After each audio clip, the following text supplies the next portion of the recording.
Two of the most popular ASICS releases and releases overall of 2024, the ASICS Novablast 5 and Superblast 2.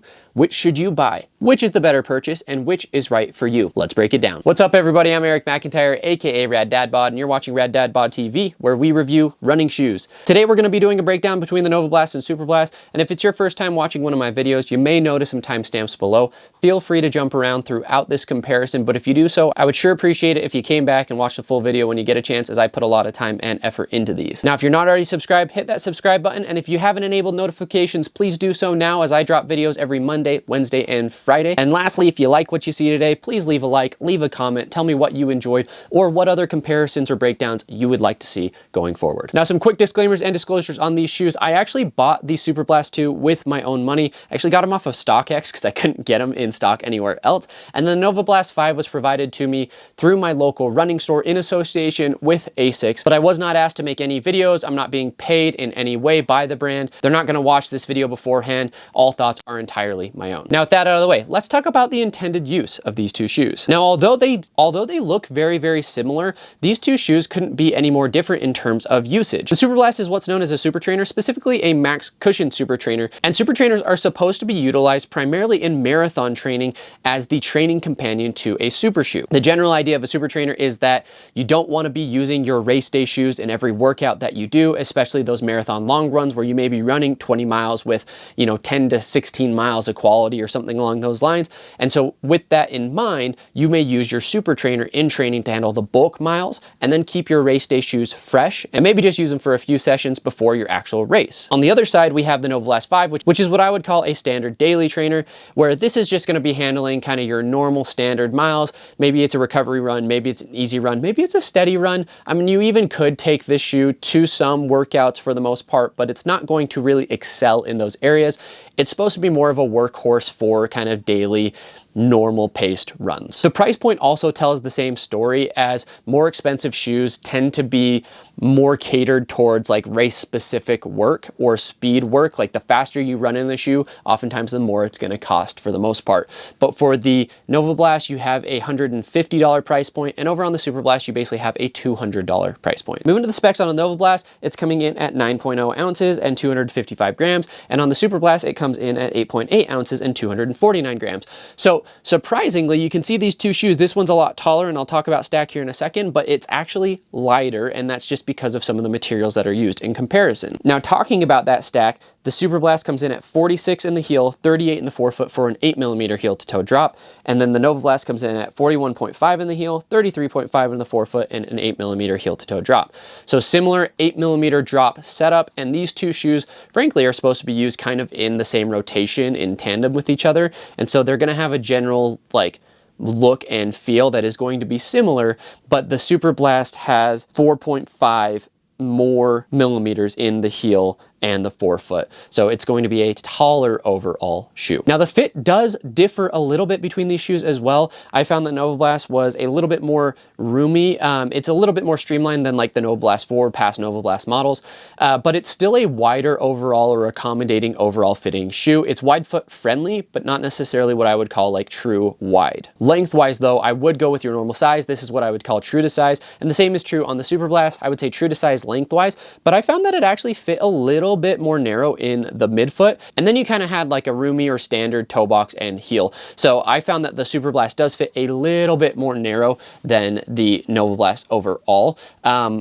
Maybe not quite as wide foot friendly, but I do believe it comes in wide sizes. With the uppers, the Novablast has an engineered jacquard mesh, while the Superblast has an engineered woven mesh. And you can kind of see that, I think, in the close-up right here, where this is going to be like the woven mesh is going to be a little bit more breathable. There's going to be a lot more like visible holes. You can see your sock maybe a little bit when you put the shoe on, versus with the jacquard, you kind of get that dual layer. You're not able to really see through the shoe as much.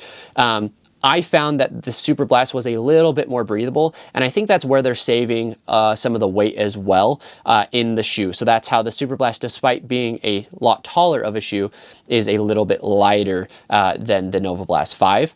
The other thing that I would say is that the Novablast 5 is made for a little bit more of comfort, and the Superblast is made for a little bit more speed. And so there's a little bit more cushion in the Novablast. Like in the heel, they both have cushion, but I feel like it's a little bit more plush. It's going to be a little bit more warm, a little bit less breathable. And then you do have a gusseted tongue, but it's not like a super elastic gusset in the 5 or in the Novablast. Versus in the Superblast, I feel like the gusset comes up a little bit higher, so there's a little bit better hold on the tongue. But the overall feel, minus kind of that cushion or plush in the upper, they feel very similar in like how you lock them down. You can see the tongues are both that, you know, that not quite mesh. I don't know what you'd call that material actually, but the cushion on the tongues is the same. The majority of the difference is that the Novablast has a little bit more cushion around that heel area, which is going to be a little bit warmer, and then the jacquard is a little bit less breathable than the engineered woven mesh. Now from a lockdown perspective, I feel like they both do a good job. I feel like the Superblast is maybe a little bit better with the lockdown, just because it is a little bit narrower fit, but despite being a little bit more accommodating, I didn't have any issues slipping around in the Novablast either. So all in all, good fitting, good lockdown, comfortable uppers. Superblast just a little bit more breathable to me. The midsole is where you're going to see the main difference. So with the Novablast, you have FF Blast Max, and then in the Superblast, you have FF Turbo Plus and FF Blast Plus Eco. So the FF Turbo Plus is up in the top layer, and then the bottom layer is going to be that Eco. The reason why that matters, the FF Blast Turbo is a racing foam. So the FF Turbo Plus, I actually not necessarily, so sorry, not FF Blast Turbo, FF Turbo Plus, that's a racing foam. It is a little bit firmer.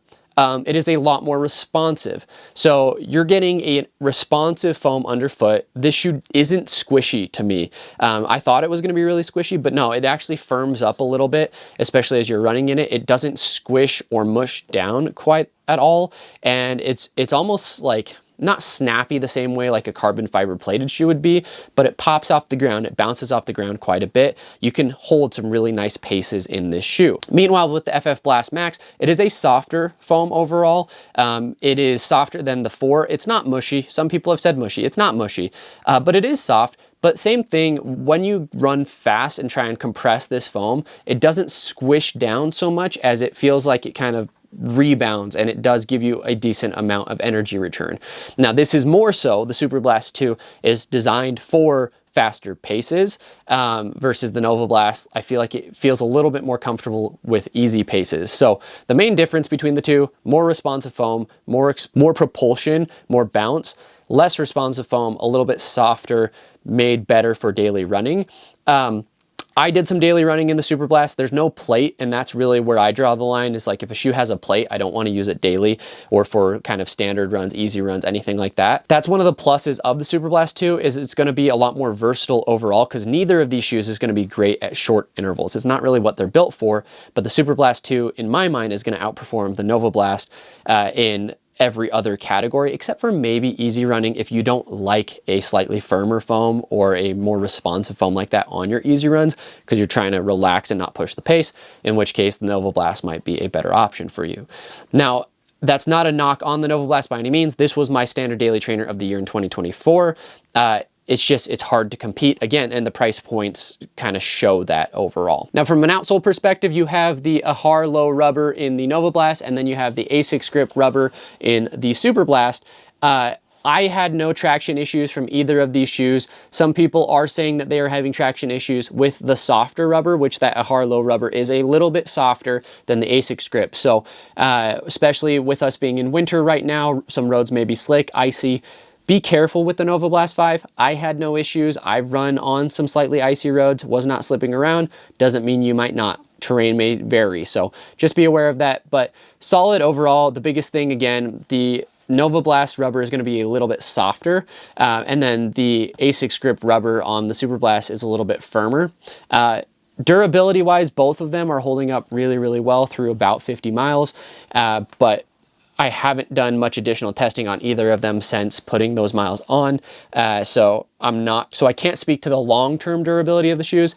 I have seen some people say that they are taking their Superblasts up to, 500, 600, 700 miles. So should be maybe a really durable shoe. I haven't seen anyone take a Novablast that far just yet.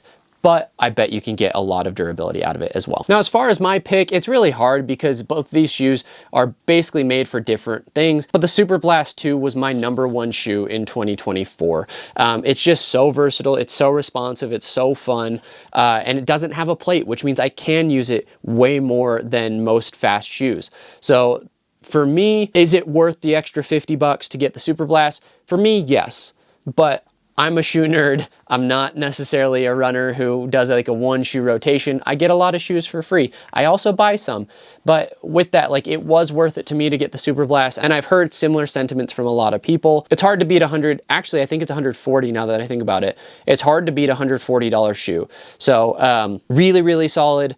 Really great daily trainer. It's gonna get your bulk miles in. If you're a newer runner, I would say you probably don't need the Superblast. Doesn't mean you can't get it if you don't want. Like, you're probably gonna love it. You could maybe race in the shoe. Maybe this is what you go with other than a carbon plated shoe. If you're a slightly newer runner, if you don't want to dive into the carbon plated realm just yet, totally fine. This shoe is gonna be a phenomenal race shoe. In fact, if I had to choose a pair of ASICS to race a marathon in, I'd probably go Superblast. But Novablast is going to check all of the boxes for a newer runner as well. And if you're someone with a shoe rotation, it's going to fit really, really well as a standard daily trainer. So there you go. As you can see, 2 different shoes, although the look is very, very similar overall. I don't think you can go wrong with either one. Now, if you've watched this far, I sure appreciate it. If you haven't already, hit that subscribe button, hit that like button, leave me a comment below. Let me know what other comparisons you'd like to see or what you liked about this video today. And also turn on notifications so you see when I drop a new video, which again is typically Mondays, Wednesdays, and Fridays. And as always, I'll leave you with a question, which is actually, how do you feel about super trainers, especially with their high price point? Do you feel like they're worth the extra cost? Or should you just go with a daily trainer and a super shoe? Let me know in the comments below. Thanks, everybody.